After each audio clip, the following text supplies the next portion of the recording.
Welcome to Forest Alchemy, where love, land, and community converge in a dance of wild creativity. We're Mike and Allie, forest dwellers and soul partners, sharing stories and projects from our permaculture community homestead. Come gather by the fire, and let's explore the magic of connection, creation, and the living land.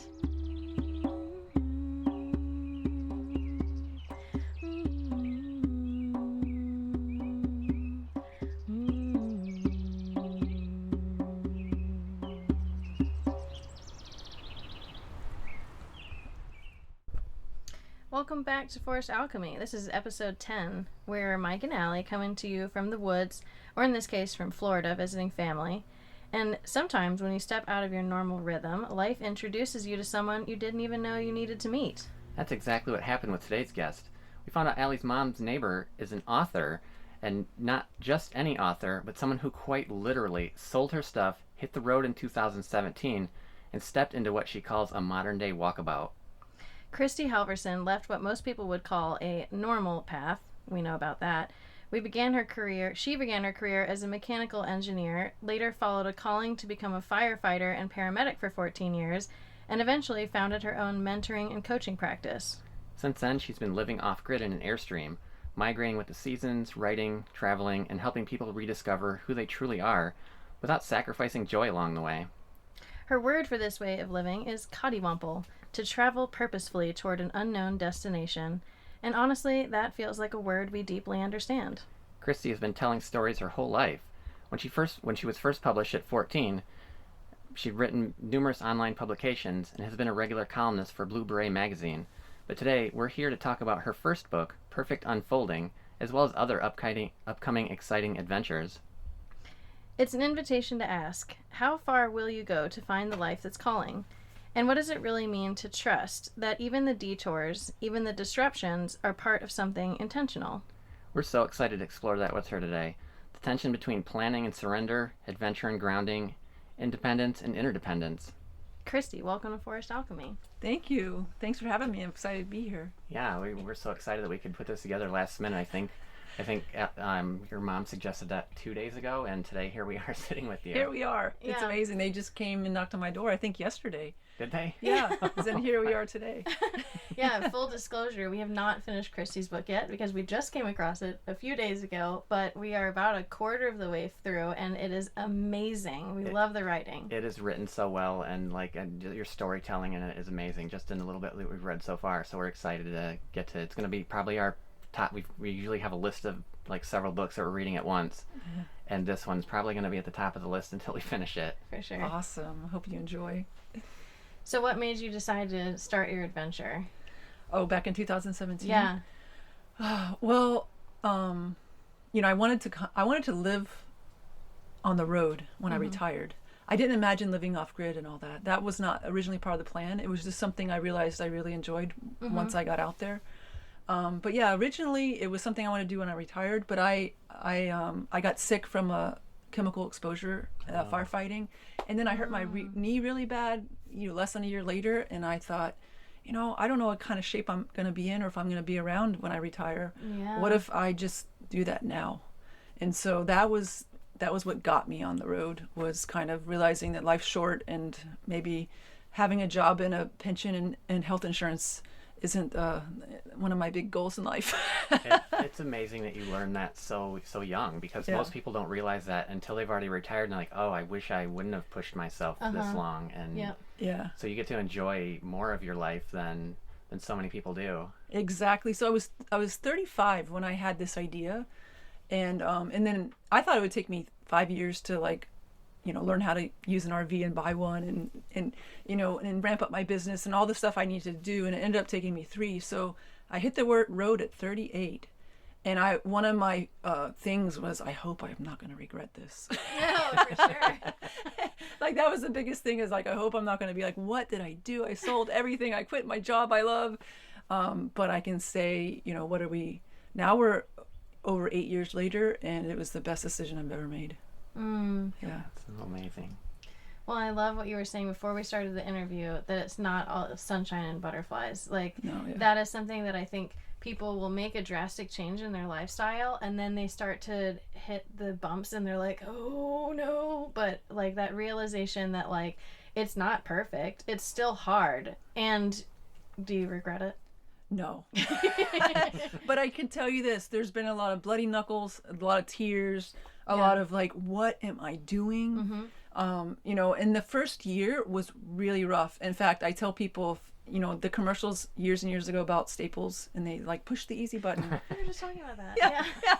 And I remember sitting in Texas like a few months into this journey being like, if there was an easy button, I would like pound that thing so hard to get my old life back. Like, I am done, you know? Yeah. And the first whole year was really, really hard. Yeah. And in so many ways, emotionally, and then just learning how to fix a 20-something-year-old Airstream, and then learning how to like fend for myself out in the wild.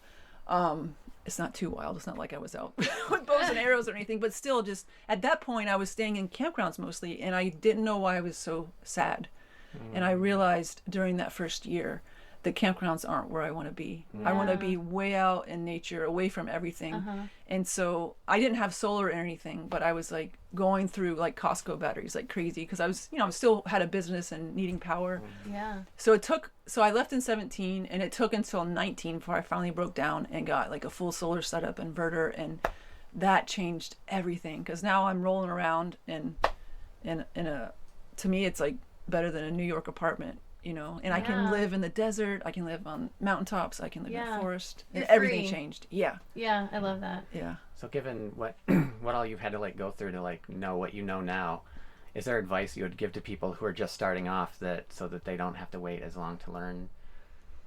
Yeah, because I think I didn't know what I wanted. And that's where I think most of us start off in any new venture. We think we know, but we don't. Yeah, because you haven't experienced it yet, so you don't know what all the options are. And I didn't even know the way I live now. I had no idea that was actually an option. Like, you're right. So I was staying in nice campgrounds, but, you know, I remember I stayed in one place for a month because it was cheaper to just buy a month than, you know, pay for a week or a few nights. And that's one of the places I got really sad. And it was just like a retirement place, you know, and everybody, they were out playing pickleball. Nothing wrong with pickleballing. I played with them too, but I realized like, I don't want to sit in suburbia and play pickleball, you know? Yeah. But it took me that month to be like, oh, this is not it. And then I still went on like, okay, I'm not going to stay in like that anymore. But then I would still go to, you know, more rustic campgrounds. And I think the advice I would give is like really listen to your heart. Yeah. And I feel like as hard as that first year was, just figuring out, one, how to live like this, and two, how I want to live, it was part of my journey. And so the other bit of advice is like when you're having a hard time, like just keep putting one foot in front of the other. Yeah, be patient. Yeah. So because sometimes you don't know. Like I didn't know during that year. I still didn't know. Like a year in, I really didn't understand what I wanted yet. But there was something in me that wanted to keep going. In fact, I had friends that were like, why don't you just like rent an apartment? You know, and I was like, not the same thing. Yeah, I was like, I don't even know where I'd rent an apartment. That's not what I want to do, but I don't know what I want to do. And so and then maybe the third thing is no matter what you're up to, whether it's this or something else, like be really, really okay with not knowing. Yeah. And I really loved how you talked about that you just kind of like followed signs, like rather than like having a set like this is what I'm gonna do, you're like, nope, I'm just gonna kind of intuitively like feel it along the way. And I feel like that could be hard in the moment, like when you're like not certain, but overall I feel like ends up becoming the path of least resistance for the most part. I know that there's sometimes lessons we got to learn, and Do you know Michael Singer, yes, the author? Yeah. This book reminds me of his book, The Surrender Experiment, because it's all about that. Just like he had no idea what he wanted to do, and he just like allowed the universe to just push him to where he needed to go. And I love that, and I love how you talk about you just like basically knew the direction. Like you knew you wanted to go north, and you would have like, you know, in this part of the book we were reading, you knew like that you wanted to end up in Huron. No, what was it? Labrador, Hebron. Yeah. And you just were going in that direction and you went. So what was that like? Well, Like in the big pictures, like from once I began, or specifically going north? Like finding like where you were gonna stay in the night. Oh yeah, there's a lot of just winging it involved. And that's what I think the journey taught me the most, is that part about being really okay with having no clue. Yeah. And then just trusting something's going to work out. So yeah, I mean, a lot of times, not a lot, but there's plenty of times where I don't know where I'm going to sleep tonight. Now I know I'm going to sleep in my bed in Cotty. Yeah, Cotty's my Airstream, but I don't know where we're going to park. And then sometimes it's a really cool spot that I might roll up in and say, ooh, I'm going to stay here a while. And then sometimes it's, a church or Walmart parking lot where I know I'm just going to sleep and then head out tomorrow. But, like I remember when I first started realizing I wanted to travel like we're talking about, and like really embrace it, I was in New Mexico. And this one period in New Mexico in 2018, I had so many big ahas, and like, I don't know, it was just a special, special time in my journey. And I remember I'd met some people. It was in the National Forest, and there was like 3 of us spread out over like this big area. And so we'd kind of meet for campfires here and there. And in the other 2, it was a man and a woman, separate. They were camping, and they kept asking, well, where are you going? They had plans. I'm like, I don't know. When are you leaving? I don't know. Like, when I know, I'll go. But until then, I'm hanging out here. And they just were like, you're kidding. And I was just like, no. Like, that's what I'm doing. And we had a campfire. And then the next morning, I woke up and suddenly knew to go. And I got on my bike. And like I said, it was like, I don't know, it was a mile or so between the 3 of us. Maybe just a little less. So I got on my bike and rode and said goodbye to each one. I'm like, hey, so nice knowing you. I'm heading out this afternoon. And they're all like, what? Like, we just hung out last night and you weren't leaving. I'm like, yeah, well, because I didn't know then. Now I do. That's amazing. Yeah, so I remember that was the first time that happened, where other people were just like, you are a little cuckoo. Like, this is... But then I just got used to living like that, and like really being cool with being somewhere until I know to go somewhere else. That's amazing. Yeah. And so to kind of clue everyone in listening on her journey, so you started in Georgia, or this was the beginning of the 1-year journey. You had already traveled before then, right? Yes. Like, where all did you go? In the 1-year journey, or in the since 8-year journey? I guess in the 8-year journey. Yeah, so I left. So I lived in Southwest Florida, and so for the first 2 months, I just kind of piddled around here, and I went up to Ohio, and then my mom, where we're sitting right now, is my mom's house. And so I came here, and no, January 1st of 18 is when I just said I'm going west, and I had no destination in mind. So that was a couple years, actually. Like, so Cotty went west January 1st of 18, and I did not bring her back here until Christmas of 19, so almost 2 years. And so I just went west. It took me, I don't know, 6 months or so to get to California, and then I piddled around and eventually made it up into Canada, and then fell in love with Oregon and went there. So, I mean, it would take the whole podcast to talk about all the places I've been. Oh, yeah. The general... directions, I suppose. So then I just I stayed out west for a while, and then, like I said, I came back here in the end of 19, and then COVID hit, and so I still was mobile during COVID, because I'm like, I'm quarantining in my house, it just has wheels. Yeah. So Totally. So I went up the East Coast, then I've done like a loop into like Idaho, and then across the northern border, and then into where you're from. I went into Michigan and back down. So since 2020, my stepfather passed away in 2020. So every holiday season since 2020, I made sure to come back here to Havana, Florida, just to be with my mom between Thanksgiving and New Year's. So that became a thing. So if you were to look at my maps, the last 5 years, they're all big circles. Yeah. So I'll go far, and then I'll come back. Almost like what the image I just got were like flower petals. Yes, exactly. So the year of the book, which the reason I wrote a book was because that year was so incredible. I'm like, even if you were a novelist, you couldn't have made this up. And so I knew I had to write a book about that year. And that year I left here and went up to Georgia, and the book starts in Georgia. I took my mom to Georgia, and then she came back south with my brother, and I went north, and that's where the book starts. So it starts in Georgia, it goes up through the U.S., up through upstate New York, into Canada, and then to Labrador, through Quebec, and then Newfoundland, and then back through the Maritimes, and then back down to here by November. So that had been like May through November. And then the second half of the book, I leave here and then head west again. And the book ends in California. Oh, cool. So that's the 1-year journey. Wow.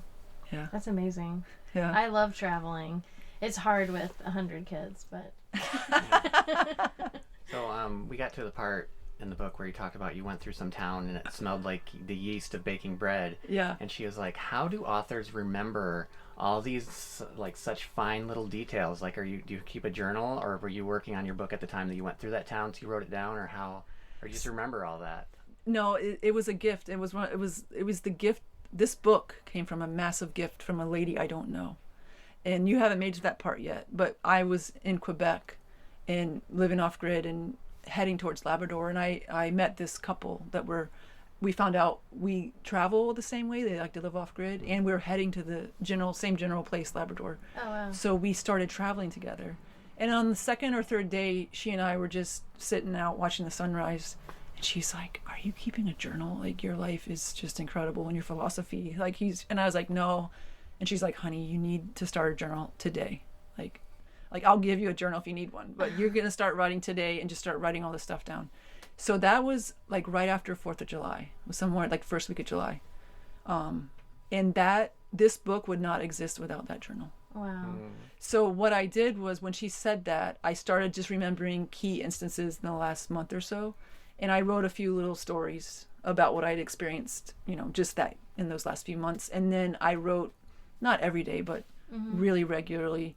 And then in December, I was just writing for myself. I didn't think I was writing a book. I was just journaling. And then by December, I looked back and I was like, this is too good to be true. Like, this has to be a book. Yeah. Yeah. And so, the book begins in May. And so in December, I realized it needed to be a book. And so what's fun is, for the second half, from December to the next May, I was like actively writing it as I was living it.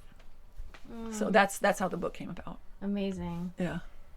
Yeah, we've talked about writing a book eventually, and I journal not every day, but every few days. And I've just always wondered that, because when I read memoirs, I'm like, oh my gosh, these are like so detailed. Like, I can't even remember what I had to eat like earlier in the day. Yeah. Exactly. And that's why I say that her name's Danielle. It was Danielle and Fabian. They live in Quebec City, and we're still friends to this day. They're really special people to me.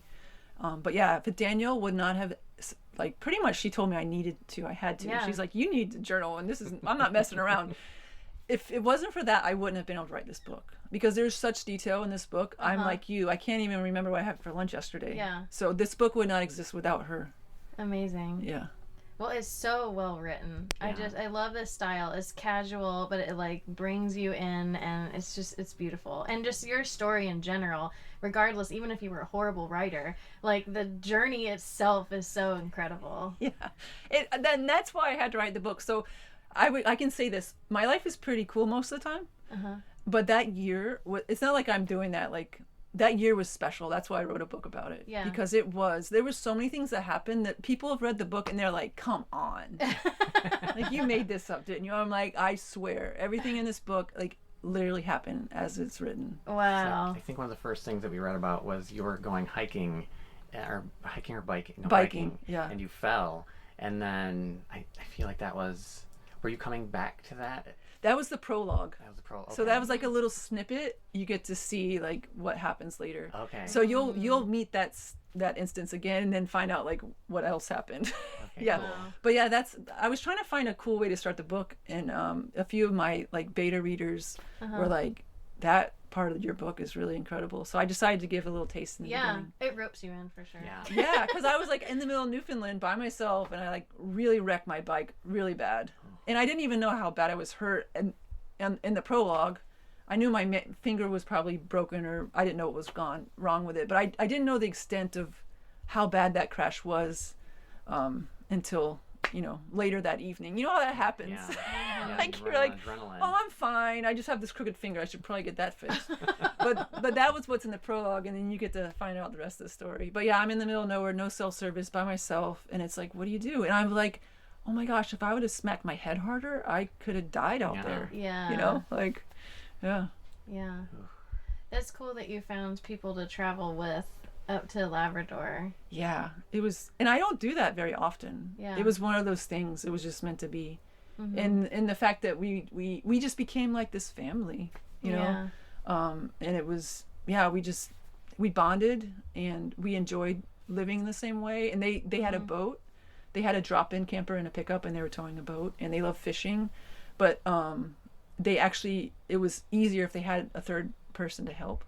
And so and I love fishing. So it was like, we was like a match made in heaven. I was like, who just runs up on these people with a really nice boat in the middle of nowhere, Labrador or Quebec? And then I'm like invited on all these, boating trips and fishing trips with them. It was incredible. Well, I think that's part of the difference. You were talking about not enjoying being in campgrounds. Yeah. And campgrounds are more people who are just like getting away for the weekend. Right. And like this isn't their life. When you're camping out in nature, like how we love to camp too. There's a place in Michigan, an hour and a half north of where we are, Nordhaus Dunes, where you get to camp on the beach. Like we're camping like literally right next to Lake Michigan and like listening to the waves, and we meet people that like we just vibe way better with, people like out there who are out in nature versus the people like in the big crowded campgrounds. Yeah. Yeah, like the first time I camped there with you, there was the guy that walked past with his bike, and we Steve. started talking to him. Oh, yeah, and he just travels around the country with his bike. Like not even That's with a trailer. awesome. He just goes around with his bike. Yeah. And he's got all his gear packed in there and with camping food, and he had a really cool story too. He was diagnosed with cancer. Oh, yeah. Terminal cancer. Yeah, and he beat it. And he because he was just like, well, I'm gonna die, might as well have fun. Yeah. and then he ended up getting better. Yeah. Because like so much of like, I mean, I believe a lot of illness comes from not living the life that we're supposed to be living, and carrying around so much trauma and baggage. And yeah, I think it's so good to, I mean, that's what we're doing. Like, we recognize that community building was our thing, and so we didn't sell all of our stuff, but we put all of our eggs into the community basket because we just found the importance of, like you said, like being able to have that other person that you can connect with that shares your values. It's so important to find that. Yeah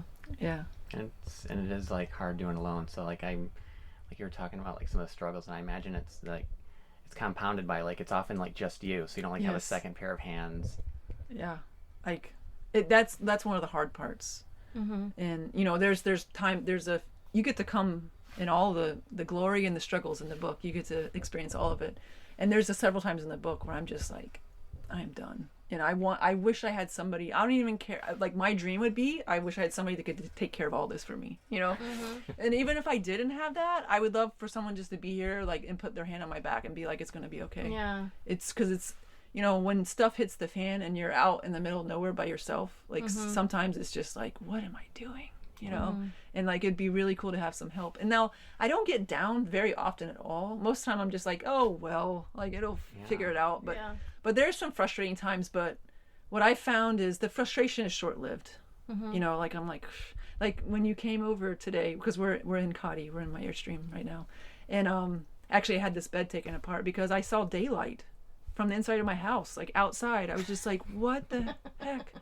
And and if you had two people, one person could go outside, and so I tried to find where this hole was, and like, Airstream shouldn't have hole where daylight's coming in, and I finally couldn't find it. So I just thought, oh, I'll find something. So I found a long zip tie stuck through the hole, and then went outside and looked for the zip tie, But like, I didn't think of that at first. What I thought of at first was like, see, I needed somebody else, But that's another piece of advice is like, well, not even advice, but it's just how I learned to live is I just get really curious, like, oh, I can't do this by myself. What am I going to do? I'll stick something in the hole and go look for that. It seems really simple, but a lot of times in the moment, those ideas don't instantly pop up. Yeah, it takes a minute sometimes. Yeah, it's hard. I remodeled a house largely by myself, so I'm familiar with the finding tricks to do the thing by yourself. Yeah, exactly. Yeah, and now that we're together, we do everything together. So all the projects he's working on, I'm helping him. And like, we'll be doing something and I'm like, how on earth did you do this by yourself? Like, he was moving these like huge logs, and he was like, yeah, I did this by myself. And I'm like, what? Yeah. And he's like, that's the way his mind is. Like, he'll come across something and it's like, just like with the zip tie, it's like, oh, well, he can weld, so he welds this tool to replace the person that would be doing this. Like, how do I build a tool that can lift this part and do that? But brains are amazing. Yeah, it is. It's, you know, I feel like I've told people before, I was not supposed to go on this journey by myself. Like, originally it was going to be me and my ex-boyfriend, and then we broke up, and it was either I do it alone or I don't, and it just meant too much to me, so I did it. Yeah. And I didn't, and that was part of that first year, because in the first year I was like, it's not supposed to be this way. Like, that was my mentality. Like, this isn't how it's supposed to be. Yeah. And so that, again, that was a part of that growth I had to get to the space where I was like, I'm so glad I'm by myself. You know, because I realized, you know, sure, I've seen cool stuff and met really amazing people, but to me, the biggest thing that happened on this journey is, you know, I saw truth about life and who we are, and that is the biggest gift of any gift I've ever gotten in my whole life. And I realized within the first year or so that I couldn't have seen and understood what I've seen and understood had I been traveling with someone else. Yeah. Like, I needed, you know, that's why the Aboriginals send their young people on walkabouts. It's, you go out there by yourself, and you figure things out. And, you know, actually, you're not figuring things out with your brain. Like, nature and life itself is showing you. Yes. And then the other part is, to me, is you have to get creative. You have to figure things out, because there's no one to bounce an idea off of.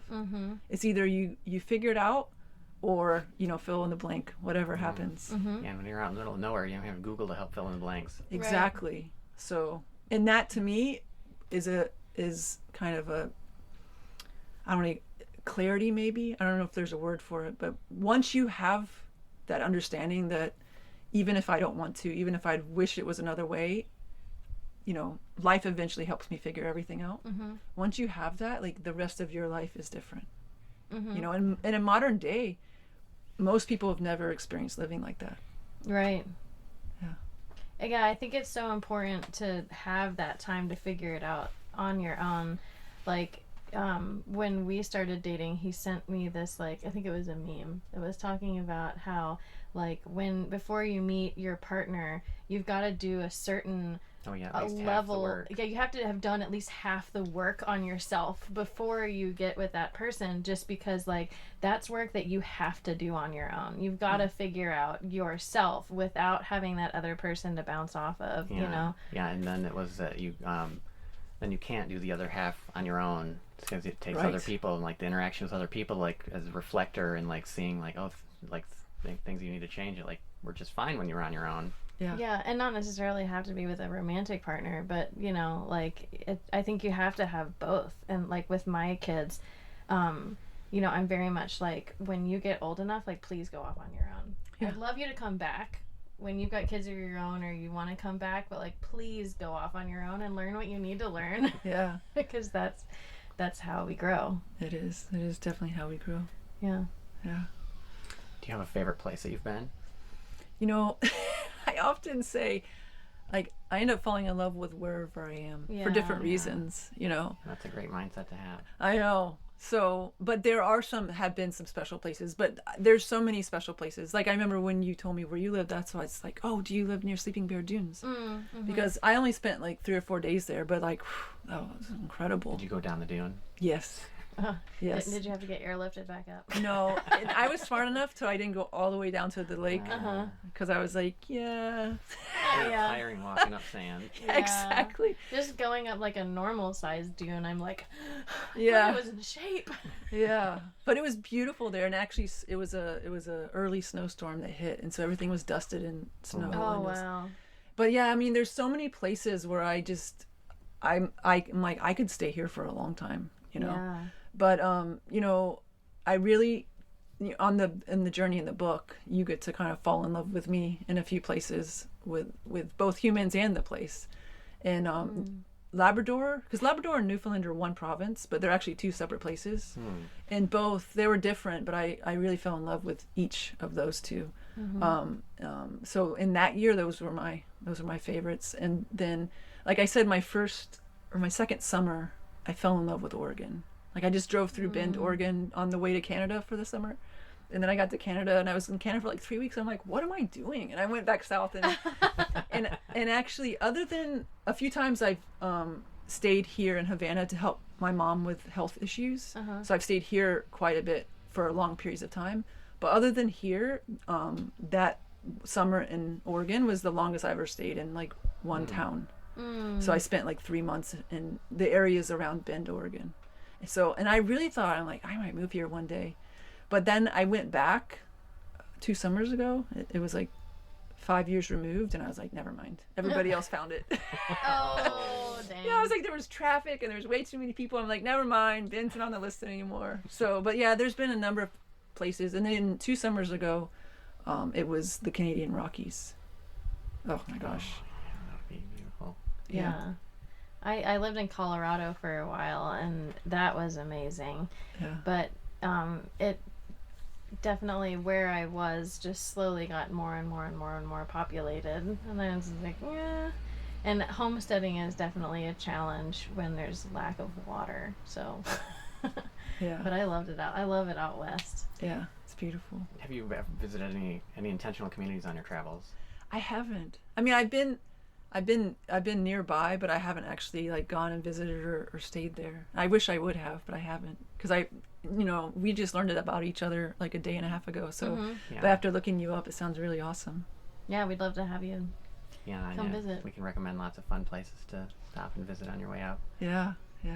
Yeah, a lot of communities allow people to come and stay for a short period of time on their travels. And Yeah, and that's so nice because there's like so many communities where people just feel like family. Like it's not like you're the stranger from somewhere else. It's like, no, you're a human, I'm a human. We're just family. Yeah, that's awesome. How long have you had your community?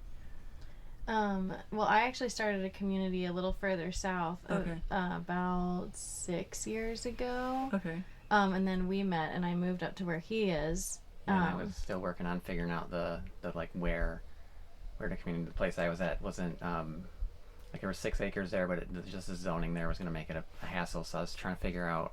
I was actually like with a friend at the place that we now live, looking to do it there. So that's ended up where we ended up. Yeah, that was kind of one of those serendipitous, interesting situations where we were, at the place that he was at, and we thought that was going to be where we were going to land, and like we were trying to figure out how to make that work. And then the person that owned it was just randomly like, never mind, I'm not going to do this deal with you, and you have to move in a month. And I was pregnant at the time. Wow. And it was like one of those like dark moments of like, oh my God, what are we going to do? Yeah. And like not knowing where we're going to go, and like the unknown factor of it. And then it just like worked out perfectly that like somebody was moving out, and we were able to take that spot onto this land that, now we're hoping to build community on. But right now it's just us and then our friend Liberty and her boyfriend, and we're commuting together. And then we have people that come in and out temporarily. But we're, founding and kind of growing it from there. Awesome. And big goal is to like also find bigger piece of land, but it's been really fun. Yeah, and we want to help seed more communities, because a lot of people, there's so many people that want community, but they don't know like how to do it, where to start, what they're going to need, and we want to be able to help people do that so that there can be more communities, and then we'll have places that we can travel around, and we'll have like little spots all over. Mm-hmm. That's awesome. Yeah, because we love to travel. So something people often ask, I hope this isn't too personal, Sure. with people who are traveling around, is like, how do you make money when you're traveling around? Because you're not fixed in one place, so you don't have a job you go to, which isn't our value either. Yeah. So I'm just curious. Yeah, how do you answer that question? People are like, well, what do you do for a living? Yeah, I know. It's not my favorite question either, but I'm like just so people get an idea, like this is something that they could do. Yeah. And that's one of the questions I get asked the most. And people are like, what are you, independently wealthy, wandering around an Airstream? And then just like you, people think Kadi's like brand new. And it's like, no, she's 25 years old, and you can see daylight through the, not all the time, that's new. But yeah, so for the job question, so I had started mentoring and coaching. Like I went back to school for that while I was a firefighter, just because I was drawn to it. So I had gotten my certifications and all that and I had a few clients, but I mostly did it just because I enjoyed it. And so when this dream came up when I was 35, that was part of what I thought I needed to do, was grow my business in order to, like, you know, not quite match my income that I was having, that I had when I was a firefighter, but to get close. And so I did. It took me a couple years, and I really ramped my business up. And when I hit the road, I had 11 clients and, you know, lots of money rolling in. But then I was just tired. I was like, I don't want to work this much. Yeah. And so what was fun was I decided when I hit the road, because I was working full-time as a firefighter and almost full-time trying to ramp my business up for 2 years. And so when I hit the road, I was just exhausted. And I was like, you know, I'm taking a sabbatical year. Like, I'll keep working with all the clients I have, but I'm not going to, like, go out and try to grow my business or even get one more new client. I'll just coach who I have, and that's it. And I did. And I stopped, quote, working. Like, because to me, having conversations with people didn't feel like work. And I thought, if my business goes to zero, I'll just build it again. It's okay. But it was interesting because I didn't realize it until I was doing my taxes the next year, so an entire year later. And I was having too much fun. I was like, I'm going to keep sabbaticaling. But I realized the first full year of when I was, quote, in my sabbatical, which was 2018, I actually made more money in my business than I had in 17. Not much more, but like $2 or $3 grand. Yeah. But still, considering I was on sabbatical, that, like, I was like, wait, what just happened? Like, how do you make more money on, quote, sabbatical? But what I realized was I let go of the idea of, quote, I'm doing air quotes, of working. Yeah. And so to me, in the book, I'm sure you've heard my saying of following the tickles of your soul. So that's just how I describe, like, going with your gut or following your heart or your intuition, ever how you say that. I like to call it tickles of my soul. So what I realized is, even in my, quote, work, which I didn't feel like I was doing, I was still interacting with people. I was still doing mentoring and coaching. I was still being asked to give talks here and there. But I never did any of that thinking I need to make money. Yeah. And so what I did was, instead of doing things because I thought I needed to, I did things because I really wanted to. And I've continued that. You know, that was 18, and I've continued that. And, you know, honestly, writing this book was the most work I've done since I left, because that really took a lot of work. But other than that, I can say for most of the last 8 years, it hasn't felt like I've been, quote, working. It feels like I'm retired, and then I get to talk to people and hang out or do podcasts or, you know. Yeah. So that's how I do it, and I still make plenty of money to live. In fact, deeper in the book, I really outline, okay, here's what it cost me to live back when I had a house and a mortgage and all that. Oh, I think we just read that part. Yeah, I think it goes more into detail later. Yeah. And then I was like, and here's what it costs me to live now. And just, you know, I realized when I had a mortgage and had bills and had a more expensive lifestyle, it cost me about 50 grand to live. And I realized, I was like, man, that's crazy. Yeah. It cost me 50 grand to live. Yeah.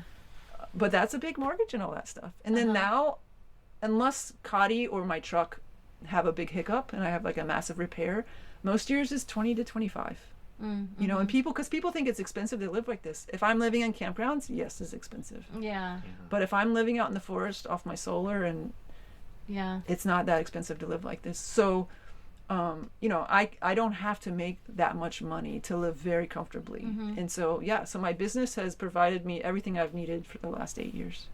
I like to compare making money to solar, because when you plan solar, it's not, I'm going to get a bunch of solar panels to power exactly the way I'm living right now in this house. It's like, no, what can you get rid of? Like, how can you get more energy efficient so you don't need to build a giant solar system or solar panel setup? And it's the same way with money. Like, when my kids are like, well, what can I do to make a lot of money? And I'm like, well, first, like, think about like how you live, like what you spend your money on. Like, how can you reduce that so you don't need to go do something, so you don't have to focus as much on money. Exactly.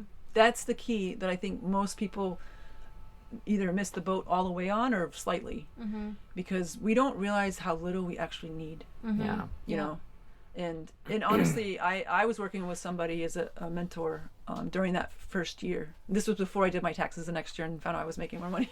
And I was like, I need to make more money. Like, I don't make enough money. And he was like, let's look at the numbers. And then he was like, oh my gosh, like, you're like, what you need to spend to live is ridiculously low. Yeah. Like, you're making way more money than you need to. Like, what are you thinking? But I was in the mentality of like, I should have a salary equal to what I had when I had, I was working a full-time job. Yep. And he helped me see, like, why would you want that? Why would you want to work that hard? Why would you want to do all the stuff that it might take? Now, hey, I'm going to follow the tickles of my soul. And if for some reason I start making, who knows how much, I'll take it.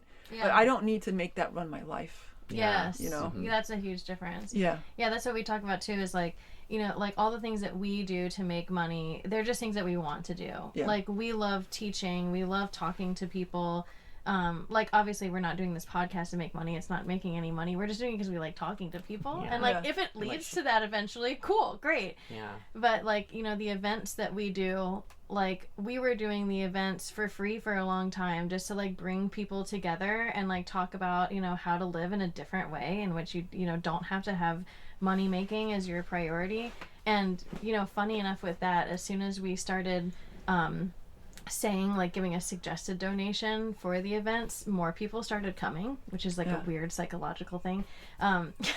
But like, we just love doing it, and we're not doing it to make money. We're doing it because we love it. And if that follows it, then that's great. And I think that's such an important thing to like think about in our society that's so focused on like, well, what are you doing for money? And it's like, well, what are you doing to not need so much money? I think that's more of what we should focus on. And are you happy spending that much of your day needing to do something to make money? I know, for what? Like, and I know for what, there's things we need to pay for, Sure. Like, there's especially if you have kids, like, you can't just be like, oh, they'll forge their way to, like, you gotta put shoes on their feet and you gotta feed them, like, but so it's not like, we're not saying that, but like, for instance, in the like my second and third year on the road, I realized how simple it is just to haul my whole little setup here into either a campground or storage facility, and you pay them, like, back then it was like $60 or $70 a month, and you just leave it and you grab a backpack and you go anywhere you want, because all my costs go with me. Like, I'm still gotta eat, so I fell in love with world travel, and so I would just park this thing and go for a month or more. One time I went for, I thought, 3 months, and it turned into 7. And so, and I remember being in Bosnia and like going on this guided hike through the wilderness in Bosnia, because you can't go by yourself because there's old stuff in the forest that might blow your leg off. But but you get a guide and you go out deep in the forest and in the mountains, and you find these these communities of people like living like with sheep and stuff. And it was just incredible. I was like, oh my gosh, people still live like this, And there was this man with his sheep running around. He was making wooden spoons, like big salad style, like serving spoons, and they were beautiful. And I'm thinking, oh my gosh, I want a set of these spoons. But I'm like in a backpack, and I knew I was going to be I'm like, where am I going to put these spoons for the next few months? And then like, do I even have a place in Kadi? Because they're really big spoons. And I was like, and it hurt my soul to walk away and not buy the spoons from this man and his sheep.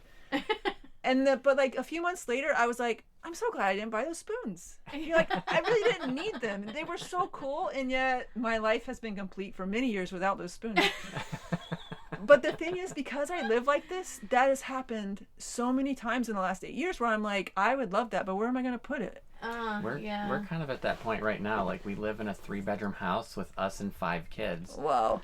So, and no basement. So we're often like, we see things and one of us are like, we like that. And the other's like, well, where are we going to put it? Yeah. Yeah.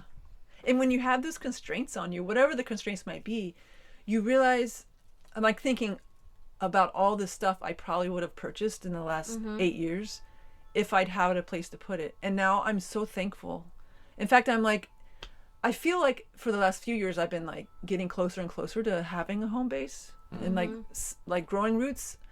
And I've said since probably a year or 2 in, if I ever have a house, it will be small.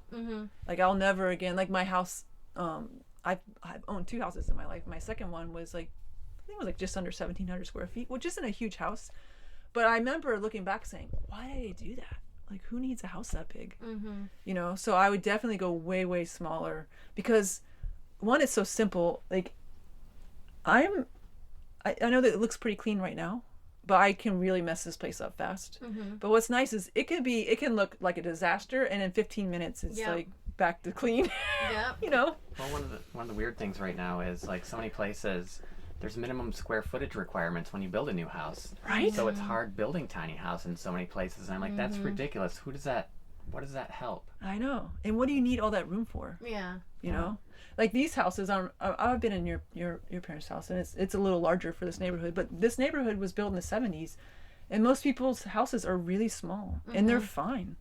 Like, you know, you don't like bedrooms nowadays, you could like set up shop in there. Yeah. You know? I know. And like most of these houses on this street built in the 70s, like there's room for a bed and a dresser. Because what else do you need? Right. You know? Yeah. Yeah, I love that. Yeah. I like it. Makes me think of like I don't even have a purse anymore, but when I did have a purse, like when I was like a teenager, I remember realizing like I would start with this small purse and it would get stuffed with stuff and I couldn't find anything. I'm like, well, I need a bigger purse, and then the bigger purse gets stuffed with stuff, and then I guess I need a bigger purse. Yes. And I keep getting larger purses and they're still all stuffed, and I'm like, what is going on here? And that was like a light bulb moment of me of like, it's not the size of the purse, you're gonna fill it. No matter how big it is. And so it's like if we just like limit ourselves, which is difficult for people in this capitalist society, if we give ourselves like a container, then we'll fill that and we won't need any more. No. You know? Yeah. No, really, that's the truth of it. In every way, you know, and I'm almost like, I don't think I've ever said this before, but just when you're talking, I was like, you know, I'd rather fill my heart than fill a space. Yes. You know? Yes. Like I'd rather fill other people's hearts, whatever that means. You know, like I'd just rather fill this space of, you know, peace and contentment and love and being with people versus like feeling anything, whether it's a bigger house or a bigger purse or a car, you name it. And, you know, and I found even, you know, living in this small space, almost every year there's a time where I'm like, okay, I gotta purge. Like I've got too much stuff. Like I need less, you know? And it's just, it feels so freeing. Even if it's just a small bag of stuff, it's like, okay, thank goodness I have less now, you know? Yeah. Yeah, with kids, like we try very hard not to get toys for kids because like they find ways to entertain themselves if you don't give them toys. But it's like everybody loves to give kids toys, and then like you go places, you go to a birthday party and they come home with like 10 trinkets of plastic things, and I'm just like, oh my last God. maybe 3 days before they're in the trash. Exactly. Yes. And so it's like it's hard to keep it minimal with kids because it feels like it just grows and grows and grows. And so my kids have just gotten used to me being like, okay, what are we giving away to another kid that's actually going to use these things today? Let's fill up a box and take it away. Oh man. Because it just piles and piles, you know what I mean? Yeah. Yeah. Well, good. What a good lesson to teach your kids at such a young age, you know? Yeah. So. And we don't need it. And it's hard for them sometimes. Yeah. Because then they're like, well, Susie has a whole room of toys, you know? Yeah, exactly. Yeah. But we don't realize, you know, we like every generation is probably like, oh, back when I was a kid. Yeah. You know, like, because when we were kids, I think you're probably a little bit younger than me, but I'm like, we played outside, we rode our bikes, you know. That was like when I was a kid was when like the very first like Atari and all that stuff was coming out, you know. And so I remember sitting and playing that, and that at the same time, like, I think we were better off before it, you know. Yeah. And just to help our kids understand, like a friend of mine was saying how her and her husband just had different views on parenting. And she's like, I don't want to give them stuff. I don't want to teach them stuff. Like, my son can go out with a stick in a hole and entertain himself for hours, and he's better for it. You know? Oh yeah, and they're entertained for longer. Like I feel like when you give them these like beep boop toys, it's like they're like into it for like 5 minutes, and they're like, okay, where's the next one? Meanwhile, like you said, you give a toddler a stick and a hole, and they're there for like an hour, some like, dirt, playing with some dirt. And I'm like, this is much better. Yeah, exactly. Yeah, at the old house when the boys are younger, I would just give them shovels and let them go dig. Like, if there's a bare spot in the yard, I'm like, you can dig here. Yeah. Like, I don't care. And they would just dig and play in that and put the dirt in their dump trucks and drive around. And sometimes they would go out in the field and like make a big hole that they could get down in, and yeah, that was good. And they might get upset about it, growing up I grew up in a time in which like people were playing video games more and watching a lot more TV, and I wasn't allowed to. And I was so upset about it. I was like, why can't I have a Game Boy? Why can't I play video games? And I was like, I would go over to my friends' houses and just like binge watch TV and like all the snacks that we didn't have. And then now as a parent, I'm like, you were right. You were right, Mom and Dad. And now I'm doing it. And I think I'm even slightly more strict on it. Because like I see the value in it now as an adult, that like feeding our kids and adults entertainment all day long. Like most of the kids of my generation that grew up watching TV 24/7, they're now glued to their phone 24/7. Yeah. No judgment. It's just the way that our society is gone. But yeah, it's hard to they make everything to be addictive now. Like they want people glued to their screens for as much as possible, so it's like it's hard to peel away from that, but it's still so powerful to do that, because there's so much out here to do, and while the rest of the world is slowly slipping into idiocracy. Yeah, it is. And you know, that's why I feel like this lifestyle has been a breath of fresh air. Just because, well, I do spend a lot of time by myself, but as you've probably seen in the book, I meet so many people, and it's just incredible. Like I've learned so much from like pretty much everyone I've met. And I one of the quotes that I've had people write me about a few times is, I was talking about travel, but I said, you know, every person I've met has changed the hem and fit of my soul. That's beautiful. And I really feel that's true. Like, you know, like even if we've only known each other just, you know, pretty much today, other than the short phone call. But like my life is different having met you.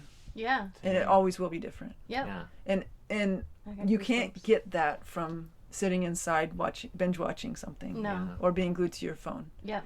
And that's the thing, and believe me, I wish I was less glued to my phone. Same. Yeah. And yet I know I'm my most alive when that phone isn't in my hand. And when I'm out in the world, whatever that might be. Yeah, you were, I think, I don't remember if we were talking before that we started recording, you were saying sometimes you're in an area where you just don't have cell coverage. Yeah. And in my mind initially I was thinking, like, I wonder if you've thought about like getting like satellite for connectivity, but now thinking about it, I'm like, no, because then like that's a break. Like when you get away from there, like I love going camping where there's no cell signal, and I'm not like it's just so habit to like pick up a phone and look at it. So like I will move apps that I open regularly, I'll put them on a different screen on my phone, so that way when I go there, I catch myself and I'm like, oh yeah, that's right, I moved that, so I won't continue to open that. And and like just having no internet connectivity sometimes is such a needed break, so you're not anticipating this thing dinging or like needing to do something that's gonna pull your attention away. Exactly. And that's another reason, because people have like, why don't you have Starlink or whatever, you know, some kind of satellite internet? Because I use phone internet, and I have since I started. I have a AT&T phone and I have a Verizon Wi-Fi puck, and so between the two of them, and I have a cell phone booster on the roof of my Airstream, and I have another one on the roof of my truck. And I didn't initially have the one on my truck. I only had the Airstream. But what I found was it's more convenient if I can get cell service wherever I am, because then I don't have to like figure out how to, you know, go on Zoom and meet with clients. But actually I love it when I find a really cool place and there's just not enough cell service. And then I take my truck out. And it's kind of like I'm that's a good idea. like divining for water, you know, you're like, yeah. But I do that with my two devices. Like I'll go find a hilltop. Do we have service yet? You know, but I'll go drive my truck around and find a place where there's decent service. And then, you know, I can live somewhere where there's nothing and then drive, whether it's 5 or 30 minutes. And then, you know, whenever I do need to have internet, I can drive my truck somewhere and work from my truck. And that to me is like my favorite times, or when I have that, because you're not going to get in your truck and drive just to scroll. Yeah. Yeah. No. Like, and it's nice to not to have the option. I like that is when everything in me just exhales. Yeah. So it's kind of nice, because if you had Starlink or something, you would be tempted to switch it on. Yeah. Yep. You know, and it's so nice not to be able to. Yeah. Yeah. Yeah, and I think when we have something that we can get stuck in, like the entertainment or like, you know, TV or whatever, and we constantly have that input, I think that doesn't leave room for us to follow the tickle in our soul because we don't receive it. I think we're too, it takes all of our energy and attention and just like steals it into this thing. And then I think we don't have the room in our soul to follow. You know what I mean? Like, I think you have to have that space in your day to hear yourself think. And not just like, oh, what is so and so doing, and or what's going on here in the world, and like and every time there's something going on in the world that's like a negative thing, people are going on and on about that, and I'm just like, I can't take it anymore. I've got too much stuff that we're working on. I don't have space for all the negativity of the things that I can't do anything about. Exactly. Yeah, I want to focus on what can I do right now? Like you were saying, like, what's that like next step that I can, just one step towards the life that I want, you know? Well, I mean, not that I'm not in the life that I want, because I am, but you know what I mean. And you know, I feel like you're touching on just having space, like having quiet. Like, there's so many people in modern day that have forgotten, or you know, if you're older, you've forgotten, and if you're younger, you might not even understand what that feels like. You know, like sitting at the bus stop when I was a kid to catch the school bus. You just went and sat on the side of the road and you waited. And sometimes that bus was late, but there was nothing to do. You're standing there with your backpack and you wait. And then, but now there's a lot of kids that have never experienced every single morning standing on the side of the road and with nothing to entertain yourself. Like, there's little things like that I think we've lost in modern day that we need even driving in your car. You know, like, it used to be like you either listen to what's on the radio with a static. If you're on a long trip, you keep having to find new stations. Or you don't, you just turn it off and you enjoy your trip because it's too hard to keep finding stations. You know, but most modern people don't. They've forgotten what that felt like, to have that space, to have that silence. Yeah, I got rid of my smartphone and switched to a flip phone, and just had that for a few years. And then now we're together, we just share the one smartphone. But I remember like going to like, it wasn't a doctor's office, but something like that, where I had to like sit and wait. It was my first time of like, oh, I don't have this like phone that I can like, and I'm like looking around, and that's when I noticed like everyone in the office is just sitting there looking at their phone, like nobody knows how to wait anymore. And now it's like a challenge to myself whenever I do go places like that. I'm like, how long can I just actually sit here with nothing?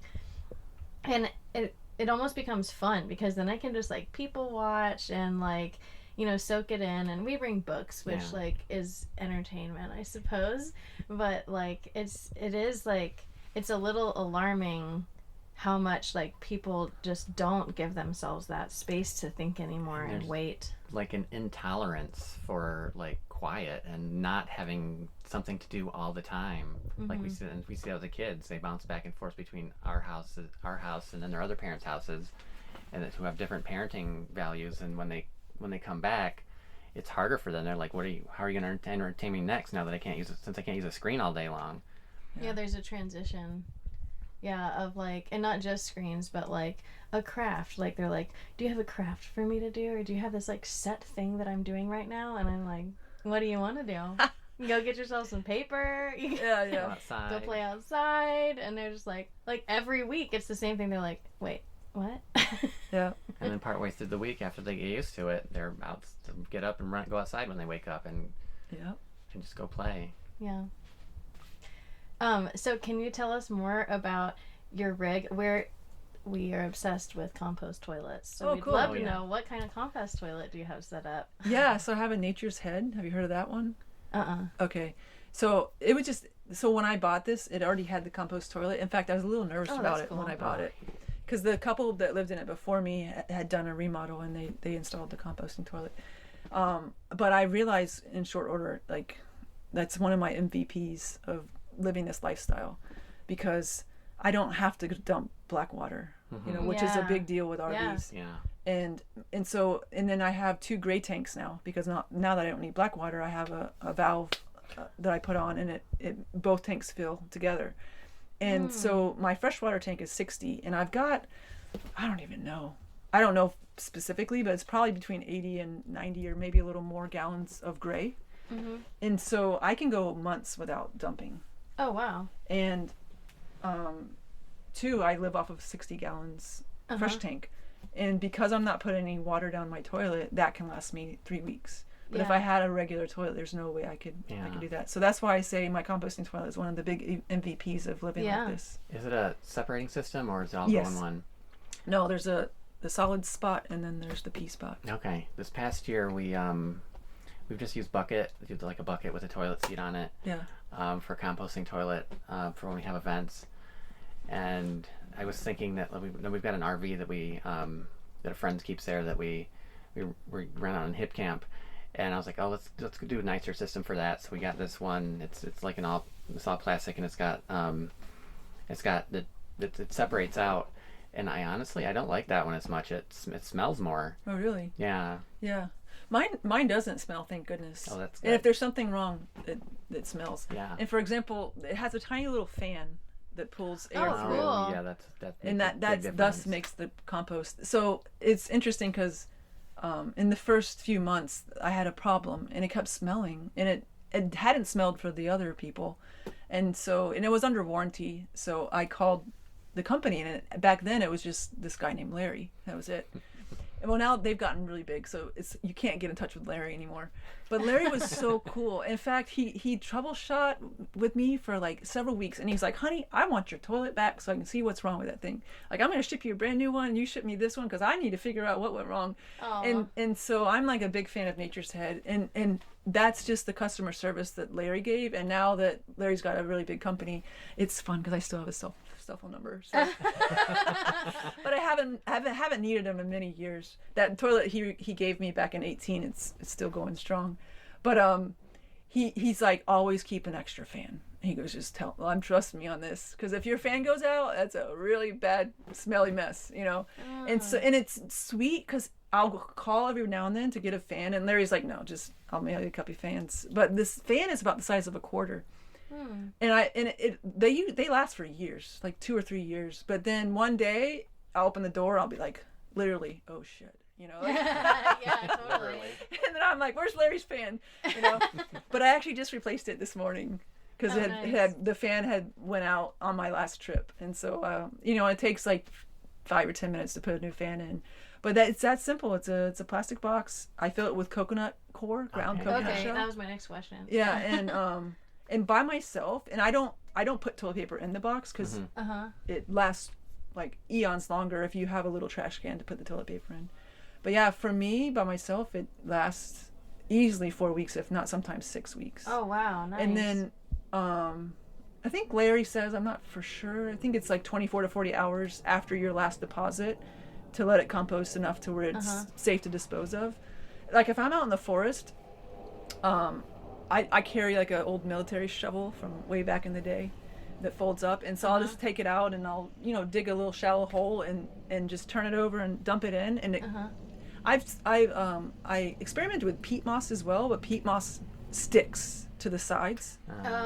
So the coconut core, there's often times where I go and just shake it and put it in the hole, and you look inside and it's like got a little dust but nothing else. Like, oh wow! And then you just refill it with more coconut core, and you're good for another 4 to 6 weeks. Oh, that's a good idea. Do you get the compressed bricks of coconut coir? Yes. In fact, they're under the bed you're sitting in. I have I'll buy like a huge Amazon pack of them, or the best place is to go to a garden store and get them. But if I'm out where I can't do that, and then I'll have like a pack of 10 or 12, and each toilet full takes 2 bricks. Okay. And so I have some buckets I carry in my truck, and I'll just let them sit out for a day or two, keep adding water until they're just about fluffy enough. You had to hydrate it first. You have to hydrate it, yeah. So I use buckets and a fork, and just kind of it takes a day or two to keep adding the right amount of water, because you don't want too much water. It'll make a mess. But yeah, I'll just, whenever I know it's getting close, I'll make a bucket of the coconut core and add water until it's the right consistency, and then dump it back in the toilet, and then good to go. And if ever I'm somewhere where you can't just dig a hole and throw poop compost in it, I don't know if Larry did this on purpose, but the white kitchen bags, you strap, you put it around the square box, and it's like it fits like a glove, and you just slip it upside down and beat the back of it, and it all falls into the kitchen bag, and then you put that in the dumpster. Oh, that's handy. Oh, nice. And I'd rather not do that, but sometimes you're places where you just that's what you got to do. So so it's either a white kitchen bag, throw it away, or what I prefer is digging a hole. And I've been places that like friends have heard about my toilet, and they're like, "Can you please give me your compost? Like my bushes need it." Yeah, totally. And I'm like, it says don't use it in like vegetable gardens, but you're free to use it other places. And so I have. It's kind of embarrassing. I remember the first time I'm like walking the box of my toilet through a friend of mine's yard, and he's just happy as a pig in mud, and I'm like, I cannot believe we're toting my poop through your yard, Yeah, man. and we're about to it's the throw it. best. We're about to throw it on your bushes. But he swears his bushes have never been better. Oh, for sure. Yeah. We're compost nerds, so Yeah. we're all about it. Yeah. Yeah. So, well, Don't- yeah. Don't use it on food crops when it's fresh, or even when it's not fresh. But No. you can like bury it pretty immediately. And Oh yeah. Yeah, and we age ours. So, like, we created like a little spot with chicken fencing that we dump it all in, and then what has to sit there for how a couple many years. Yeah, a couple of years, and then you can use it on your vegetables Nice. after it's sat. Yeah. But like nothing nothing that grows on it, right? Yeah, you would just grow use it for, something like, that would grow trees. up taller, like Yeah. trees and stuff. Yeah. So do you put the like every time you go to the bathroom, do you add more cocoa core? No. Oh, autumn. so it's It- how to Well, there's a little stirring mechanism. I mean, after we're Okay. done, I can show you. Yeah. yeah. But you stir it from the outside. There's a little Oh, handle. okay. And Oh, inside, cool. inside, you imagine it's like kind of like a mixer you use to make a cake, Yeah. but a very simplified version. Okay. Oh, neat. But as That's long a as good the idea. little mixer's mostly covered per Larry, again, I feel like me and Larry became friends way back in the day, and so he told me all the tricks. But yeah, it's like you just keep it full, and I rarely have to add any to it ever, Wow. because like as I'm adding stuff to it, it's somehow I don't know. It's compost is magical because I'm thinking 4 to 6 weeks is a lot of poo. Yeah. And actually, it stays at relatively about the same level. So like there's stuff going on in there. It's you breaking know? down fast. Yeah. So I don't usually have to add any.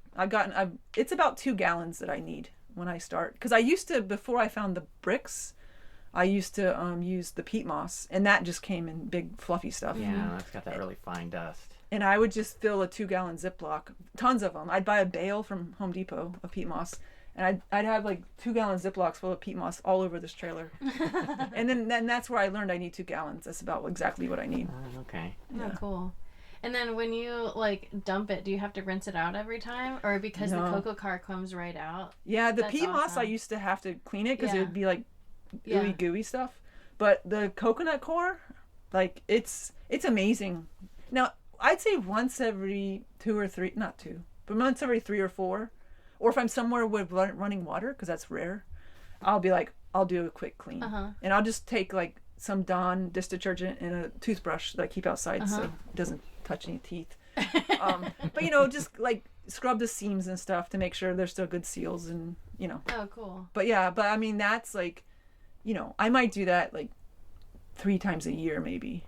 Wow, nice. But I can tell you this, like if you get sick, like compost toilets aren't fun Oh, yeah. because the liquid ratio, like anytime I have guests, I'm like, if you're gonna puke, like get a bowl. Do not go for the toilet. Yeah. Like, that'll screw everything up.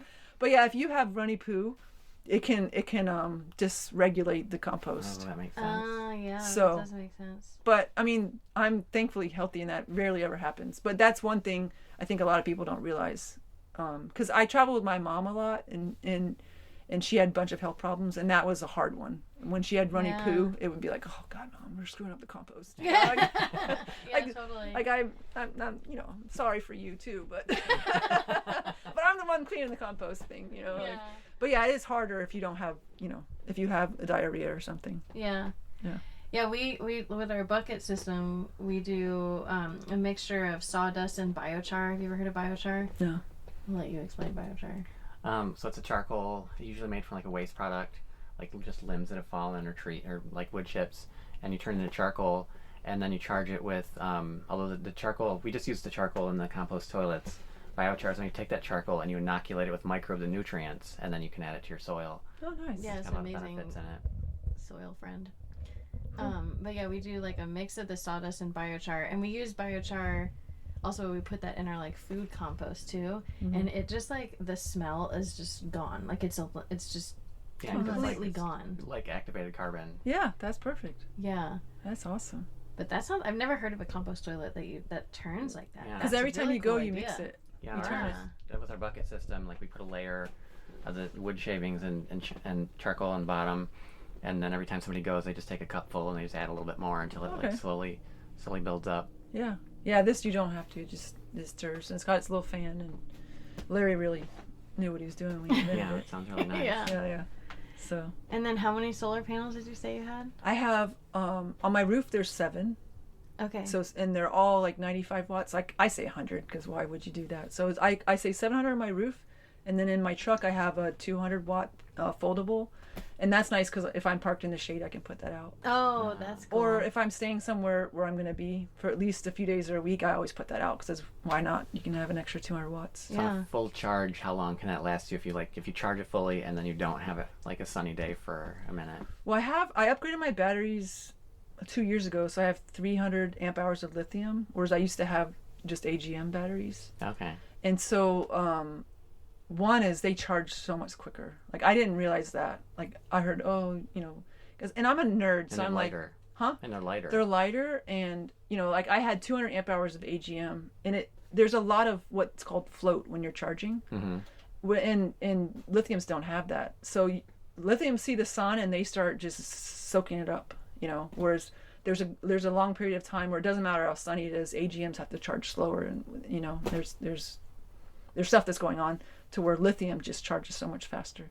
So I can go if there was no sun, I could still probably last, I don't know, I've never done it, but I would say like 5 days or a week. Oh, that's pretty good. Because I'm really efficient, Like I have an inverter, but I only turn it on when I need it.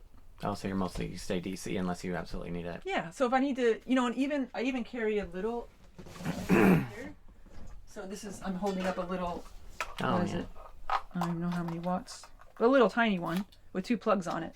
What I found, if I'm somewhere where, like I mentioned before we started talking, like if I'm way up north where the sun angle is just not good, or it's cloudy for a long, long time, I'll even just run my computer off of this. Yeah, I was gonna say like computers and TVs nowadays, they're DC anyway. So then you're wasting energy when you're converting from DC from your batteries to AC to the inverter, and then back to DC in the device anyway. So can you direct DC your TV and computer? But it's just this little inverter takes so much less energy to invert. So I'm still plugging into 120, but my computer doesn't really run much, and I don't really watch TV so. The computer, and I do. It's funny because I have a Vitamix, and I run my Vitamix almost every morning. So, and I have to use the main inverter. The Vitamix won't handle that. And then I actually love using my induction. I have a little induction cooktop. Yeah, we love those. But I mean, as long as the sun's shining, or even if it's not, I can run all that with no big deal. So is your fridge? Are you doing propane or DC for your fridge? It's propane or AC. Okay. Oh, you can't do DC for your fridge. No. Okay. I wish I could because that would save a lot. Because it's just about 350 watts. I can get in our house, we have a regular stand-up fridge, but then we also have a chest freezer with a temperature controller on it. So the chest freezer is actually a refrigerator, and that is really great for solar because the lid is on top rather than opening the front. So if you ever I'm not sure where you would fit it in here, but if you could fit a chest freezer in here, that could get you some energy savings as well. Yeah. No, the DC anything is so much better because, like you said, you lose a lot. But this, when the sun's out, I keep it on AC, and then when at night I put it on propane, or if it's cloudy. Okay. So yeah, so it works. Do you have AC and heat? Yes. So I have a furnace right here, and so that's that's my only heat source. And then I have an AC, and I migrate, so every summer I go north and every winter I go south. Yeah. Because I like to live off grid, and so it's hard. Yeah. It's hard when you do the opposite, whether it's too cold or too hot. But it's been getting so hot the last few years. So even in the Canadian Rockies, it was just it's like 90 something degrees in the shade. And so I was boondocking and ran my AC a few times. You can't run it all day or anything. But if the sun's shining bright, and I've got my other 2 panels out, my AC takes about 1100 watts, and I'm making 900 if it's a sunny day. Okay, so you're using a little bit of battery. Yeah, so I can run my AC for a good bit of time, but once the sun goes down, I have woken up in a sweat and turned the AC on in the middle, 2 in the morning for half an hour or 20 minutes just to cool off. But you just can't run it when the sun's down. Yeah. Well, you can run it, but you've got, limited time, an hour or 2 maybe. Well, it's good to know you got enough juice for your Vitamix because we got a blend tech that would be required equipment on us going anywhere. Yeah. Yeah. No, the Vitamix is fine, all of it. So. And this is propane, your stove? Yep. So I got a stove and 3 gas burners. I like the counter on top. That's Yeah. a nice little space saver too. Yeah, it's nice. So, and you know, in the summer, I prefer using my induction because it doesn't heat up Yeah. the house. Yep. So, and then, like I said, as long as I've got at least a little bit of sunlight, I cook on my induction cooktop. Yeah, and then you're Yeah. not breathing in the Yeah. gas fumes. Yeah. Yeah. So, you were telling us before about your new project that I'm really Oh, excited yeah. about talking about in New Hampshire. New Hampshire. I was going to say Hampshire. New Brunswick. That's not. yeah, it was a big, you know, coddywampling is traveling and having no idea why or where or what you're up to. And so I've been living like that for these 8 years. And I you know, me and a group of people coddywampled into this this project we're working on in New Hampshire. And I don't know if we've even actually talked publicly about it yet, but a friend of mine bought a farm in New Hampshire, and the farm was originally started in the 1700s, and there's an old farmhouse and a slightly newer farmhouse and a barn, and it's on a beautiful lake. And so the original idea was to hold small intimate retreats where people come and just bathe in nature and just, like, you know, founders and C-suite execs, like, get out of the rush of life and just relax into just being in nature and being in the stillness, and then have these deep conversations. And then what's really cool is we have one of our team members is a retired professor, and his thing is he loves to grow farmers, and I can't remember Grow exactly farmers, what his title is, but I know he's really into permaculture, and he's just, oh my gosh, he's incredible. He's a really awesome guy, but on top of everything else, he's helped start new farms that don't use chemicals, that are, you know, just built off of probably exactly what you guys do. You know, just composting, working with nature.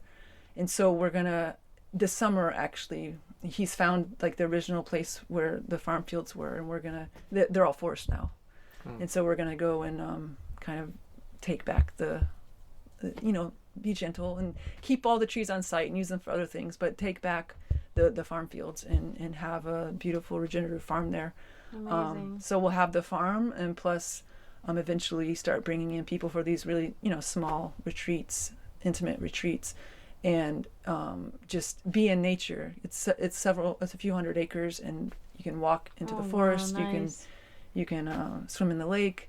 And our big thing is we want to, you know, bring the people that are there, they're used to city life, like take them out in the fields, like maybe even put them to work a little bit, you know? Yeah. But like definitely like be part of, you know, harvesting what you're going to eat today. Yes. And then go back in and, you know, Right. have our discussions and all that. But then, you know, our vision is having this one big room where it's, you know, there's the hangout room, the kitchen, the dining room, all in one big room. So whoever's cooking is still a part of the group, and you're cooking the food right out of the field that's right in the backyard. Wow, amazing. So Fresher than that. no, so that's in the works, and like we're in the very early stages of all that, and we'll see where that goes. But I'm gonna go up to that this summer and, you know, experience a full summer there. I've visited quite a bit, but me and Cody are gonna go up there and stay for the summer and just get a feel for it. And who knows, it might be the place I grow roots.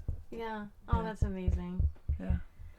Yeah, I've been moving a lot in my life, and I like have semi-recently just found this desire to just have roots and have those roots, and then we can still travel around and visit, but just having that like secure rooted Home place, base. the home base. Yeah.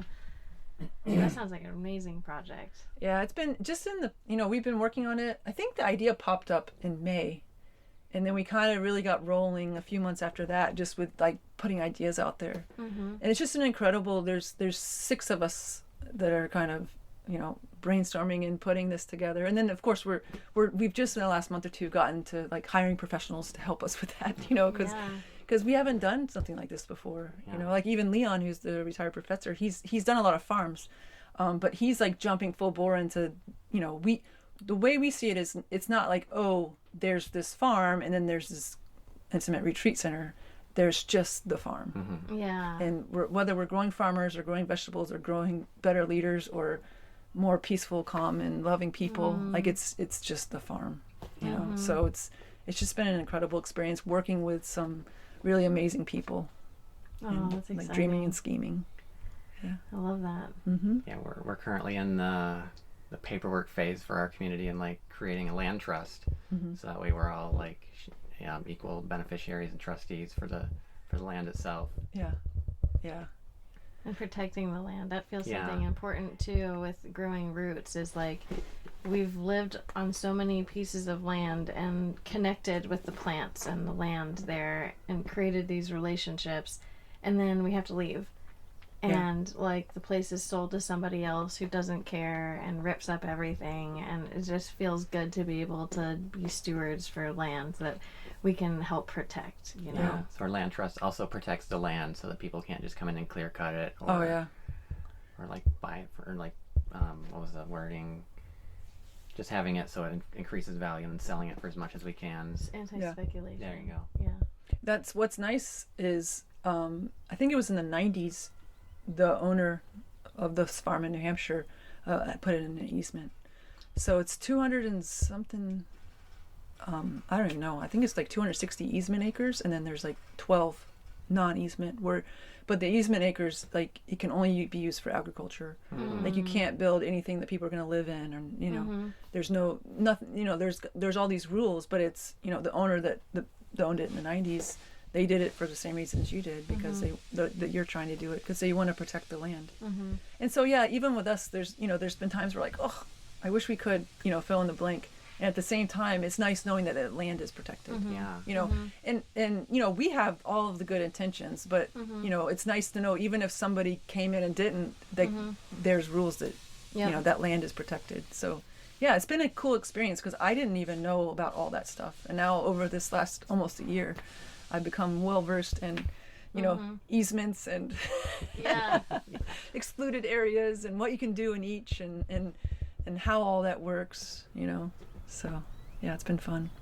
Well, I'm glad you've gotten to follow the tickles of your soul. Yes, because I would have never imagined this. Yeah. You know? And in fact, in the book, there's one little paragraph in the book, you'll eventually get to it, and maybe you'll have forgotten by then, but I mentioned how I'm like, man, in the last 5 nights, I've slept in 3 different houses and eaten meals at 5 different places, and including hanging out at a rugby party for the South African rugby team.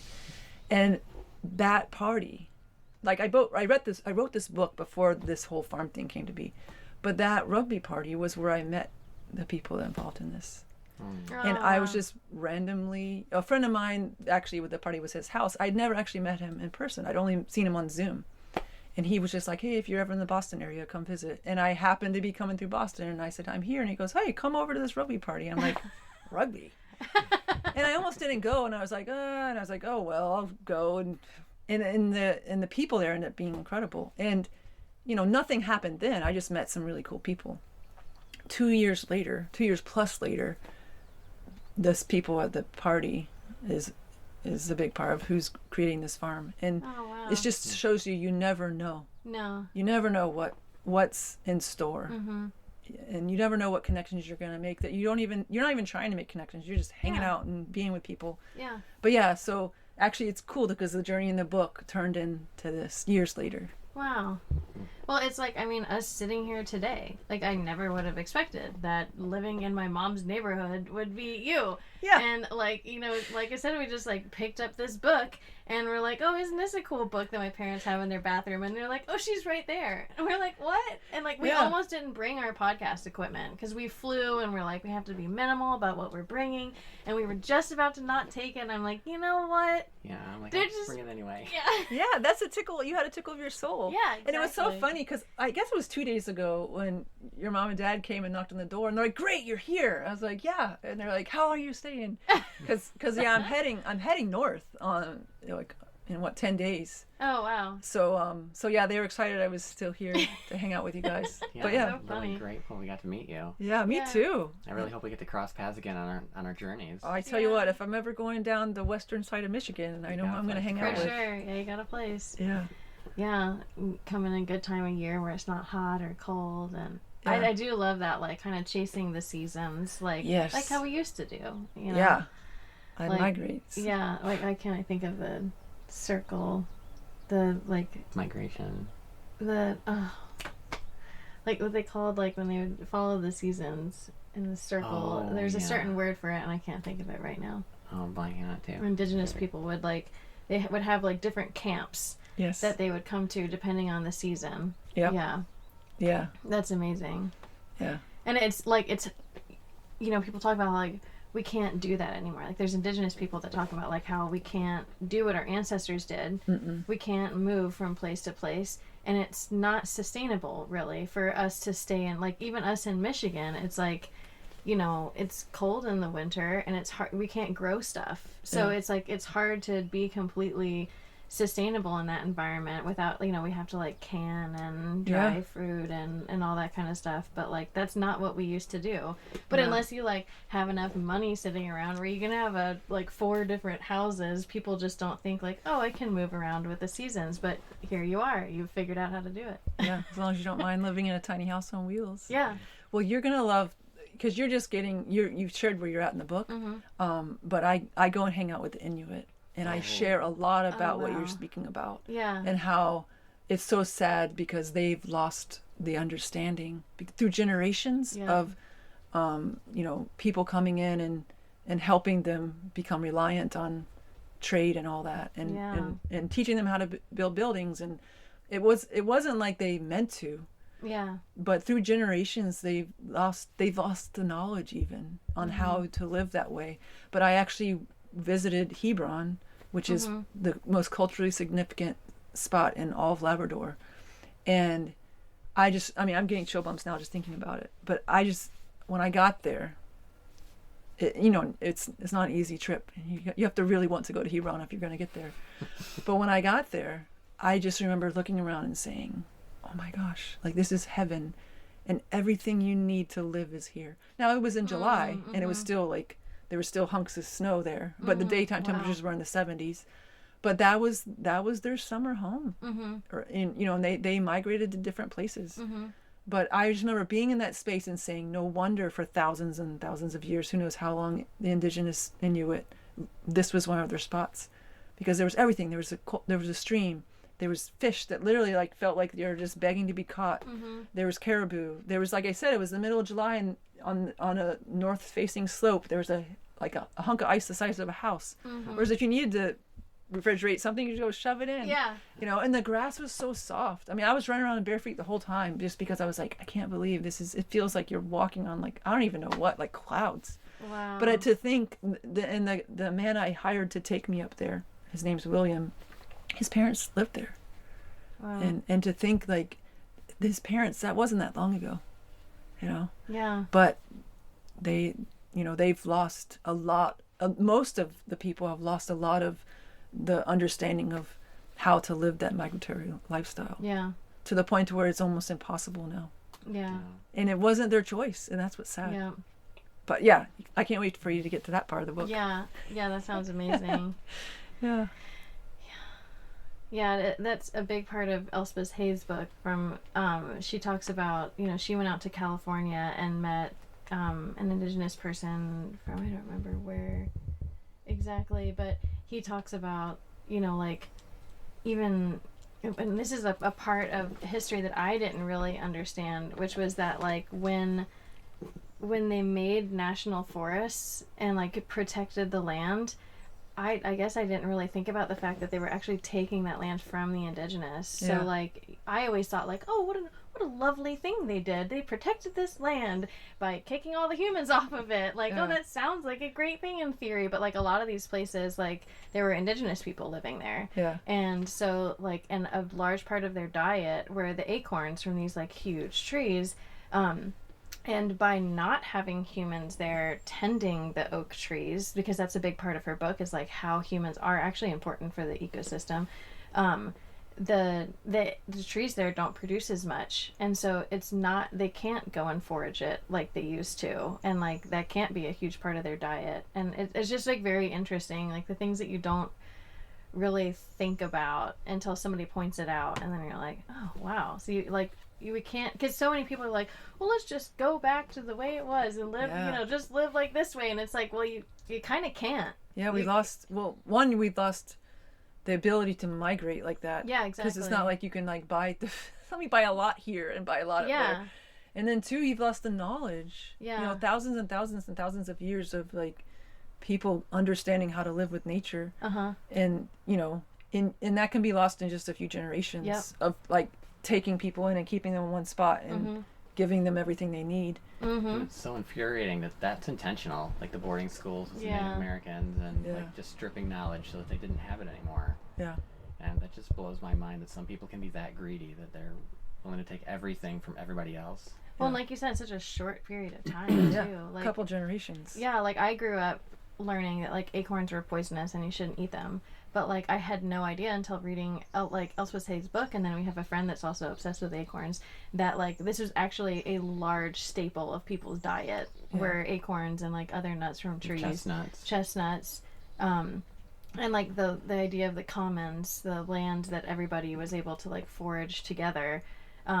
That was a huge part of, and that again, not that long ago, like just a few generations, and we've just completely lost that knowledge. So that's why, like, you know, you're talking about your retreat, like people coming out and just having conversations like this so that we can all remind each other and share knowledge. And that's a big part of what we want to do is like, I also think that there's this issue with like experts are in charge of teaching the knowledge, but I think that knowledge gets shared through just everybody, like everybody just coming together and talking about their experiences. But it's been really great talking with you. Great talking with you too. Yeah, thank you. Thanks for reaching out and sending your parents down and knock on my door. Of course. Yeah. I didn't even know they were going to do that. I was like, oh, wouldn't it be funny that like if we could go do a podcast interview and then they come back like an hour later and they're like, okay, yeah, she said she can do it. We're like, what? Oh, okay. That's awesome. Yeah. Yeah. Well, yeah, we so we're going to take pictures of your rig so that everybody can, you know, get to see. Sure. If you're alright with that. If you're alright with that. Of course, Yeah, I asked before. Yeah. Before saying that. Yeah. But anyway, yeah, it was great talking with you. Great talking with you thank too. you so much. Thank you. And goodbye. On this episode of Forest Alchemy, our Forest Echo is going to be an excerpt from the book with the author that we were just speaking to. And the book is Perfect Unfolding. Thanks. And this book, it's a one-year journey, so it starts on May 19th and it ends the next May 19th. I'm saying that because there's a date here, so you'll realize it's very early in the journey. May 21st, Highway 64, North Carolina. 2 days after leaving the cabin, I was meandering through North Carolina. Nice rig, a guy said through his truck window as he eyed my dust-covered trailer and white Ram 2500 with a kayak strapped to the roof. We sat at a red light in a small town. Red brick buildings lined the main drag. Bright-colored flower baskets hung from light posts, and the scent of yeasty bread carried by a warm breeze wafted through my windows. Thank you, I said with a nod and a grin as I muted the mellow folk music on my radio. The connection with a stranger felt comforting after a couple of days of mountain solitude. How long have you had it? I checked the light, still red. It's been my home for 7 years. Home, wow. He smiled with his whole face, twisted his torso toward me, and leaned over his center console. Are you headed to Davidson? No, I said shyly with a shake of my head. I had no idea what or where Davidson was.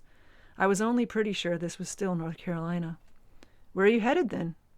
The longing in his eyes made something twist beneath my ribs. North, I said, as if the word could carry both of us toward whatever we were seeking. North, the man in the truck said, softer. His head tilted a smidge. He half smiled and pressed his lips together. He was lingering at the edge of something. I felt his longing to be free, his fear of losing everything if he did what he really wanted, and his twinkle of wonder about what it might be like to let go of what he thought he was bound by. The way his eyebrows tilted up in the middle suggested that the tickle of his soul had been nudging him toward his own north, but he didn't think he could. Our eyes locked. Rumbles of idling engines filled the space between. A southbound car rolled through the intersection. The guy and I exchanged smiles as we let off our brakes and eased north. Thanks for joining us in the forest. If you felt a spark, share this episode and leave a review. It helps grow the mycelial network. Follow our journey on Facebook and TikTok at Soulfire Forest. And until next time, stay rooted and radiant.